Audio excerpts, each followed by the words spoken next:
কেমন আছো ছোট্ট বন্ধুরা? আশা করি সবাই ভালো আছো, সুস্থ আছো। আজকে তোমাদের প্রাথমিক গণিতের তৃতীয় অধ্যায় অর্থাৎ গুণ এইটা নিয়ে আলোচনা করব। বিভিন্ন সহজ উদাহরণ এবং বাস্তব জীবনের সাথে কানেক্ট করে বিভিন্ন ধাঁধার মাধ্যমে আমরা কিন্তু গুণের এই টপিকটা ক্লিয়ার করার চেষ্টা করব এবং আমরা নিজেরাও অনেক প্র্যাকটিস করব।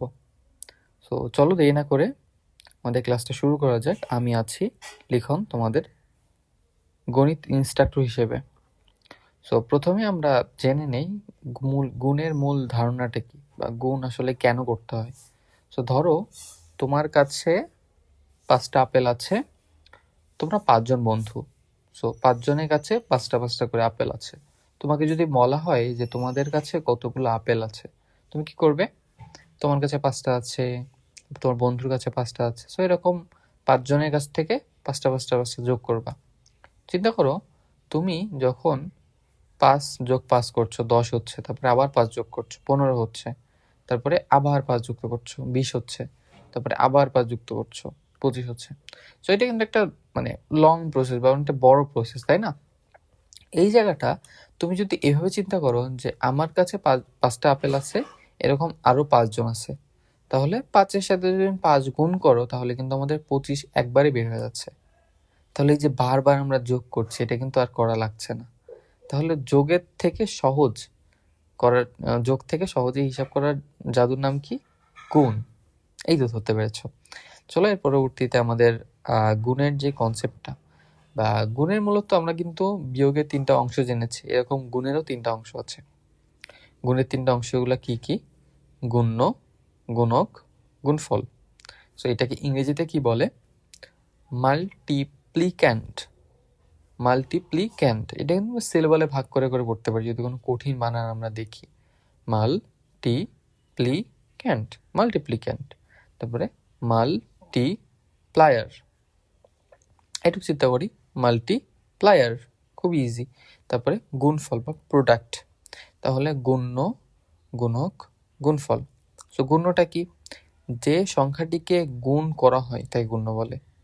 গুণ্য দেখবে প্রথমেই থাকে আমাদের। এবং যে সংখ্যা দ্বারা গুণ করা হয়, যে সংখ্যা দ্বারা অন্য একটা সংখ্যায় গুণ করা হয়। সো লেটস সে আমি 12 গুণ 3 করছি, উত্তর কত হয়? 36। আমি জানি না তোমরা 12-র নামটা পড়েছ কিনা। সো এটা কিন্তু গুণ্য, এটা গুণ্য, এটা কি? গুণক, এবং এটা কি? গুণফল। সো চিন্তা করো, আমরা কিন্তু যে সংখ্যাটিকে গুণ করা হয়, আমরা কিন্তু 12কে গুণ করছি, তাই আমরা 12-র নাম দিয়েছি গুণ্য বা মাল্টিপ্লিক্যান্ট। অন্যদিকে আমরা যে সংখ্যাকে অন্য একটা সংখ্যা, এই সংখ্যা কিন্তু অন্য একটা সংখ্যা দ্বারা গুণ করছি, তাহলে এই সংখ্যা দ্বারাই কিন্তু গুণটা হচ্ছে 3 দ্বারা। এখন এই যে 3 দ্বারা গুণ হচ্ছে, এটা কিন্তু আমরা বলছি মাল্টিপ্লায়ার। তো এরকম আমরা কিন্তু বুঝতে পারলাম গুণের 3টা অংশ আমরা কিন্তু শিখে গেলাম। এর পরবর্তীতে চলো আমাদের বাস্তব জীবনের গণিতের মাধ্যমে সলভ করার কিছু প্রবলেম দেখি। সো চিন্তা করো, বা তোমার কাছে 4টা ঝুড়ি আছে, প্রতিটা ঝুড়িতে 12টি করে টেস্টি পাকা আম আছে। এখন তো আমের সিজন, তাহলে তোমার মোট কতগুলো আম আছে? নর্মালি তুমি কিভাবে করবা? 4টা ঝুড়িতে আম আছে, তাহলে আমি 12 করে যোগ করে যাই 4বার। সো 4বার যোগ করলে কত হচ্ছে? 48। এখন এই যে তুমি 4বার যোগ করলা, এটাতে কিন্তু তুমি অনেক কষ্ট করতে হয়েছে, তাই না? 12-র সাথে 12 যোগ করলে 24 হয়েছে, তারপরে আবার যোগ করে 36 হয়েছে, তারপরে আবার যোগ করেছে, তারপরে 48 হয়েছে। এখন এই সমস্যাটা আমরা কিভাবে সহজে সমাধান করতে পারি? ধরো তুমি 12-র সাথে 4 গুণ করে দিলা, যে একটা ঝুড়িতে আম আছে 12টা, অর্থাৎ 4টা ঝুড়িতে আম আছে 12 গুণ 4। তাহলে খুব সহজে এবং দ্রুতভাবে আমরা সমাধান করে নিতে পারলাম যে গুণ করার মাধ্যমে একটা মাত্র 48টা আম আছে জমিতে। তো এরকম কিন্তু গুণটা কিন্তু যোগেরই একটু স্ট্রং ফর্মুলা। বড় ভাইয়া থাকে না, সো যোগের বড় ভাইয়া কিন্তু গুণ, এরকম। ঠিক আছে? সো এর পরবর্তীতে চলো আমাদের গুণ ও গুণক গুণফলের মধ্যে যে সম্পর্কটা আছে এই সম্পর্কটা বুঝি। প্রথমেই দেখো, আমি তোমাকে বলেছি প্রথমে যেটা থাকে সেটাকে আমরা কি বলি? গুণ্য। এর পরবর্তীতে যেটা দ্বারা গুণ করা হয় সেটা কি বলি? গুণক। এবং পরবর্তী যে উত্তরটা পাওয়া হয় সেটা গুণফল। এই সিরিয়ালটা মনে রাখবা, গুণ্য, গুণক, গুণফল। আমার সাথে বলো, গুণ্য, গুণক, গুণফল। এক্স্যাক্টলি। এই সিরিয়ালটা মনে থাকলে আমাদের কিন্তু বুঝতে পেরেছি। তো 12 গুণ 3 সমান 36। তো এরকম কিন্তু কোনটা গুণ্য, কোনটা গুণফল, কোনটা গুণক, এটা বুঝতে হবে আমাদের। এবার আমাদের কিছু সূত্র আছে। সো ধরো তোমাকে গুণ্যটা বের করতে হবে বা গুণ্য নির্ণয়ের সূত্র বের করতে হবে। এখন আমি তোমাকে গত ক্লাসেও বলেছিলাম যে যখন কোনো একটা সংখ্যা বের করতে হয়, শূন্যর বাম পাশে ওই সংখ্যাটা রেখে বাকি যা কিছু থাকবে তাকে আমাকে ওই সাইডে পাঠিয়ে দিতে হবে। এখন এই যে গুণক এই সাইডে আছে, গুণকটা আমরা কি করব, এই সাইডে পাঠিয়ে দিব। সো আমরা কিন্তু আরেকটা কথা বলেছিলাম, তার সামনে যে চিহ্নটা থাকে ওই চিহ্নটা কিন্তু তার বিপরীত চিহ্ন হয়ে যায়। তাহলে গুণ্য সমান সমান কি হবে, গুণফল ভাগ গুণক। এই যে গুণফল, গুণ্য সমান সমান কি, গুণফল ভাগ গুণক। একইভাবে তোমাকে যদি গুণক বের করতে বলে তাহলে আমরা কিভাবে করতে পারি, আমরা এই যে এখানে গুণ চিহ্ন আছে ধরো প্রথমে, তো আমরা কি করতে পারি, এখানে গুণক রাখলাম এখানে এবং গুণ্যটাকে এই সাইডে পাঠিয়ে দিলাম। তাহলে গুণফল ভাগ গুণ্য। আশা করি এটাও বুঝতে পেরেছো। এবং গুণফল নির্ণয়ের টেকনিক তো সবাই জানো, গুণ্য গুণ গুণক করলে গুণফল পাওয়া যায়। সো এইভাবে চিন্তা কর, তোমাকে একটু সহজ টেকনিকের মাধ্যমে শিখিয়ে দেই। আমরা কিন্তু প্রথমে একটা মুখস্থ রাখবো সবসময়, গুণ্য গুণ গুণক সমান গুণফল। এখন ধরো তোমাকে গুণক বের করতে বললো, তো তুমি প্রথমে কি দিবা, গুণফল ভাগ গুণ্য। তো প্রথমে আমাদের গুণফল আসবে, গুণ্য সমান সমান গুণফল ভাগ গুণক। তোমার বলো, ধরো গুণ্য বের করতে বলছে, তোমার তোমার মাথায় থাকবে গুণ্যর বিপরীতটা কি, গুণ্য বাদে একটা কি আছে, গুণক আছে। তাহলে গুণফল ভাগ গুণক করলে হয়ে যাচ্ছে, গুণফল ভাগ বাকি যেটা আছে ওইটা দিলে হয়ে যাবে। আশা করি তোমরা স্ট্রাকচারটা বুঝতে পেরেছো। তো এর পরবর্তীতে চলো দেখি বাকি আমাদের কি কি আছে। আর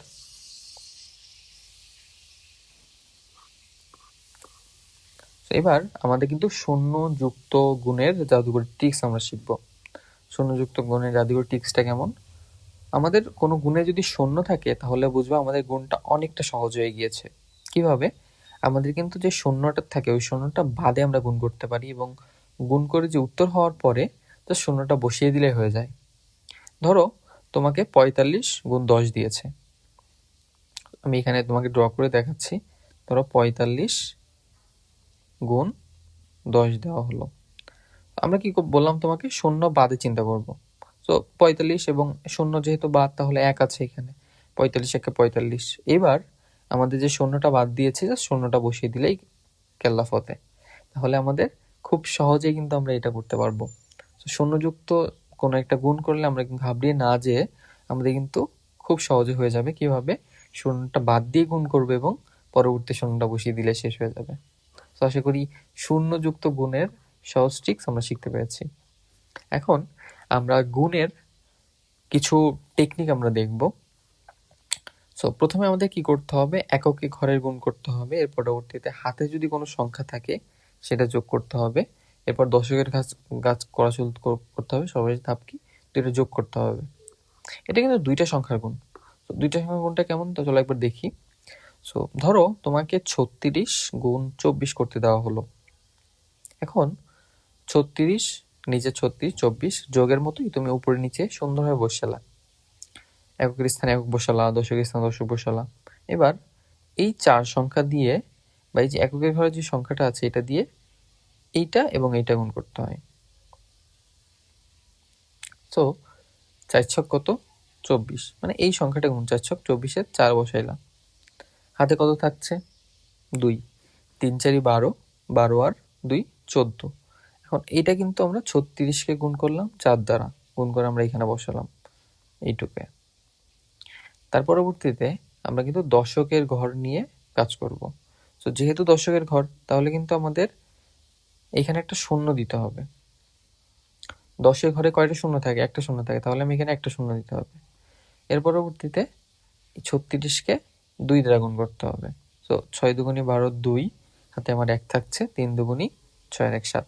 এর পরবর্তীতে একটা দাগ দিয়ে 2টা যোগ করে দিতে হবে। যোগ তো শিখেছি আমরা, উপরে নিচে কিভাবে যোগ করতে হয়।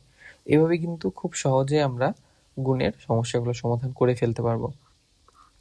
তো এর পরবর্তীতে চলো তোমাদের খালি ঘরের ধাঁধার কিছু সমাধান করা যাক, যেটা পরীক্ষা আসে এবং পরীক্ষায় সমস্যাগুলো দেখা যায়। গুণের বিপরীত প্রক্রিয়া কিন্তু ভাগ, অর্থাৎ নামতার যে ট্রিক্স, এটা ব্যবহার করে আমাদের উত্তর বের করতে হবে। ধরো তোমার এমন এমন একটা অঙ্ক দেওয়া আছে, 12 গুণ একটা খালি ঘর দেওয়া আছে, এখানে 24 দেওয়া আছে। কি বের করতে হবে আমাদের? আমি তোমাকে সিরিয়ালটা মনে রাখতে বলেছিলাম, গুণ্য গুণক গুণফল, তাহলে গুণক বের করতে হবে। তো গুণকের টিক্স কি? গুণফল ভাগ এটা। তাহলে গুণফল আমরা তো জানি 24, 12 ভাগ করলে কত হয়? 2 হয়। তো 2টা বসিয়ে দিলা। তো এটা কিন্তু এইভাবে সহজে তোমাকে মনে রাখতে হবে। এই যে দেখো, আমি 12-র নামটা জানি বলে কিন্তু বলতে পেরেছি 12 দুগুণ 24, না হলে কিন্তু আমাদের খাতায় করতে হতো, তাই না? তো তাহলে কি, যদি আমাদের গুণ্য বের করতে বলে, আমরা কিন্তু জানি গুণ্য কোনটা, গুণক কোনটা। গুণ্য গুণক গুণফল। সো গুণ্য যদি বের করতে হয়, তাহলে গুণফলকে আমরা কি দিয়ে ভাগ করব? গুণক দিয়ে ভাগ করব। আবার যদি গুণক বের করতে বলে, তাহলে গুণফলকে গুণ্য দ্বারা ভাগ করলে হয়ে যাবে। তো এইভাবে সহজে তোমরা কিন্তু করে ফেলতে পারছো। এবার চলো আমরা 3 অঙ্কের আরো একটু কঠিন গুণগুলো চেষ্টা করি। কঠিন বলতে কি, জাস্ট তোমার প্রসেসটা একটু বড়, একই নিয়ম, প্রসেসটা একটু বড়। তো প্রথমে কি করতে হচ্ছে, আমাদের একক স্থানীয় অঙ্ক দ্বারা এই অঙ্কটা গুণ করতে হবে, এটা দ্বারা, তাই না? গুণ করে প্রথমে বসাইলাম এখানে। এর পরবর্তীতে দশক স্থানীয় 1 দ্বারা 425 গুণ করতে হবে। শূন্য বসাইলাম, যেহেতু দশক স্থানীয় অঙ্ক, এবং শতক স্থানীয় অঙ্ক দ্বারা আমাদের কিন্তু আবার গুণ করে 2টা শূন্য বসাতে হচ্ছে। একটা সিরিয়াল মনে রাখলেই হয়ে যায়। এখানে প্রথমেরটাই একটা শূন্য দিতে হয়, এই অঙ্কে কোনো শূন্য দেওয়া লাগে না, যেভাবে আছে। এখানে দেখো, এই শূন্যটা কিন্তু দেওয়া হয়েছে এরকম না, এটা কিন্তু অঙ্ক করতেই শূন্য হয়েছে। তো প্রথমে দ্বিতীয় নম্বর লাইনে একটা শূন্য দিতে হয়, পরবর্তী লাইনে 2টা শূন্য দিতে হয়। এর পরবর্তীতে আমাদের যোগ করে উত্তরটা বসিয়ে দিয়েছি। আশা করি বুঝতে পেরেছো তোমরা। তো এইভাবে কিন্তু নিজেরাও, তোমাদের বইয়ে অনেক অঙ্ক আছে, সেগুলো তুমি প্র্যাকটিস করলে তোমার ভিতরে যে অ্যাকুরেসি বা তোমার ভুল করার প্রবণতাটা কমে যাবে। অঙ্কগুলো একটু প্র্যাকটিস করলা, নামতাগুলো প্র্যাকটিস করলা, তাহলে কিন্তু সমস্যাগুলো আরো সমাধান হবে। তো এখানে তোমাদের দৈনন্দিন জীবনে গুণের কিছু মজার ব্যবহার আমরা কিন্তু দিয়ে দিয়েছি, যেটা তোমাদের বইয়ে সৃজনশীল আকারে বা লেখা প্রশ্ন আকারে কিন্তু আসতে পারে। তো চিন্তা করো, 10টা খাতার দাম, 10টা খাতা কিনতে প্রতিটি খাতার দাম যদি 15 টাকা হয়, তাহলে গুণকের মাধ্যমে মোট দাম 150 টাকা বের করা সম্ভব। দেখো, তুমি একটা খাতার দাম কত? 15 টাকা। অতএব 10টি খাতার দাম কত হবে? 15 গুণ 10, 150 টাকা। এটা কিন্তু আমরা গুণক ব্যবহার করে বের করতে পারলাম। তো এরকম ধরো, তোমাকে বললো যে তুমি 1 মাসে এত টাকা জমাচ্ছ, 8 মাসে কত টাকা জমাবা, খুব সহজে বের করতে পারছো। এরকম তোমাদের বাস্তব জীবনে কিছু কিছু অঙ্ক আছে, অঙ্কগুলো আমরা কিন্তু গুণের মাধ্যমে খুব সহজে সমাধান করতে পারি। গুণের নিখুঁতভাবে করার আমাদের যে প্রসেসটা কি হবে, প্রথমে আমরা অঙ্ক এককের নিচে একক, দশকের নিচে দশক, শতকের নিচে শতক বসাবো। এর পরবর্তীতে আমরা এককের গুণ করব, শূন্য বসাবো দ্বিতীয় লাইনে, দশকের গুণ করব। এরকম কিন্তু আমাদের প্রসেসটা চলতে থাকবে। করার পরে আমাদের যোগ করে দিতে হবে। তো আশা করি বুঝতে পেরেছো। আজকের ক্লাসটা এই পর্যন্তই ছিল। সো আজকের ক্লাসের শেষে তোমাদের একটা কুইজ প্রশ্ন অ্যারেঞ্জ করা হয়েছে। যেমন প্রথম প্রশ্ন কি, 25 গুণ 4 কত হয়? সো তুমি চিন্তা করো, 25 গুণ 4 কত হয়? 25 গুণ 2 কত হয়? 25 25 50। তাহলে 4টা 25 যোগ করলে কত হবে? 100 হবে। খুব সহজে করে ফেলতে পারলাম আমরা। এবার পরবর্তী একটা দেখো, কোনো সংখ্যাকে যদি শূন্য দিয়ে গুণ করা হয়, তাহলে কি হবে উত্তর? শূন্য দ্বারা গুণ করলে কিন্তু শূন্য হয়ে যায়। এই কথাটা সবসময় মনে রাখবা। একটা সংখ্যাকে তুমি যদি শূন্য দিয়ে গুণ করো, তাহলে এই সংখ্যাটা শূন্য হয়ে যাবে। এবার দেখো, আমাদের দেওয়া আছে গুণ্য 5 দেওয়া আছে, গুণফল 35 দেওয়া আছে, গুণক বের করতে হবে। সো গুণক বের করার টেকনিক তো আমরা শুনেছি ভাইয়া, কি, যে গুণফলের সাথে বাকি যেটা আছে ওটা বিয়োগ ভাগ দিতে হয়। সো গুণফল কত আছে? 25, 35, 35 থেকে 5 ভাগ করলে কত হয়? 7। তো এরকম খুব সহজে করা শিখলাম। এর পরবর্তীতে তোমাদের 18-র সাথে 100 গুণ করে কিভাবে উত্তর বের করতে হবে এটা দেখতে হবে। সো এটা কিভাবে বের করা যায়? ধরো আমি তোমাকে বলেছিলাম যে শূন্য থাকলে শূন্য বাদে হিসাব করতে হয়। সো তোমার কি আছে 18 × 1, 18 × 1 = 18 দিলা, বাকি যে দুইটা শূন্য বসিয়ে দিলাম। তাহলে এইভাবে কিন্তু আশা করি তুমি আমাদের 4টা কুইজেরও সঠিকভাবে উত্তর দিতে পেরেছো। এবার তোমার কাজ হলো তোমাদের বইয়ের যে অঙ্কগুলো আছে সেগুলা নিজেরা প্র্যাকটিস করে, এবং কোনো কিছুতে যদি আটকে যাও বা মনে হচ্ছে ভাই এই ম্যাথটা কীভাবে হবে বুঝতে পারছি না, সেগুলো আমাদের সাথে যোগাযোগ করে ক্লিয়ার করে নেওয়া। ঠিক আছে?